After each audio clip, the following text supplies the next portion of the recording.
This year has been massive for BeamNG.Drive. We got 4 major updates this year and loads of new content, and there's definitely a bright future for this game. But for now, let's go back to the end of 2022 and see how much the game's progressed over the course of the year. Are you ready?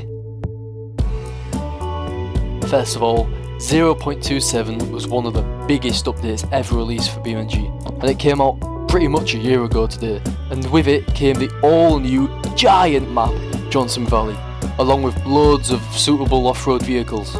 The SP brand was added, with the Doom Kicker and Rock Basher perfectly suited to the massive new deserts and the mountains of the map. Along with these came the Autobello Auto Buggy, the Stambeco and the FPU Hydra, which all fit the update perfectly. A plethora of other new bits were also added, with interactable fuel stations, some better lighting, and just some overall little tweaks being the mainstays. Spring came along, and with it 0.28, bringing the automation test track up to standard with a massive renovation which improved pretty much every single little bit about the original track. And to drive on the new track came the long awaited remaster of the ETK 800 and K series. Both of them received massive updates, getting completely refreshed interiors, new variants, and finally a saloon version for the 800, which we've been waiting for years. Finally, opening doors were added to all the cars, and they were only available before on the Corvette, so having it on all the cars definitely improved immersion. Overall, this update mainly focused on the back end to help with upcoming updates. It didn't add that much, but it was still a pretty decent update. 0.29 came out in the summer and added loads to the table.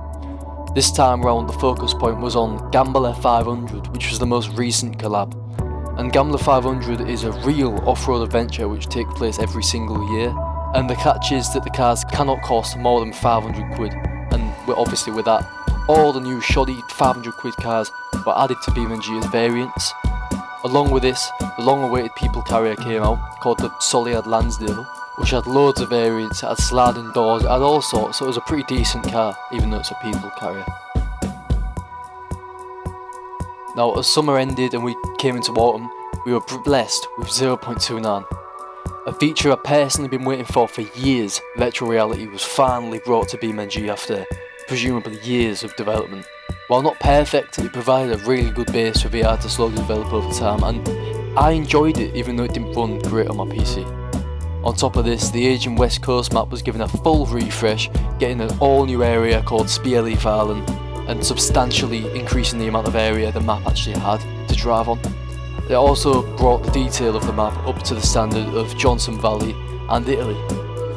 This update included loads of new fixes and improvements under the bonnet, including a full rework of the gear shifting mechanics to bring realism up yet another notch. And finally, most recently, 0.31 came out, bringing this year's range of updates to a close. Along with a load of little fixes, players received the massively long, overdue T-Series overhaul, bringing the truck up to a very, very high standard that I don't think we've ever even seen. Loads of PBR materials were all around, and there's so much detail everywhere you can think to look, it's just amazing. The expansion of the West Coast got even beefier, including loads of new stuff like a new fuel station, a garage, a new port area, and finally this update fixed the mirrors, which for the longest time haven't reflected any part of the car, and now provide quite a realistic reflection, which ups immersion a lot in VR, and it's worth pointing out that VR got quite a few updates as well.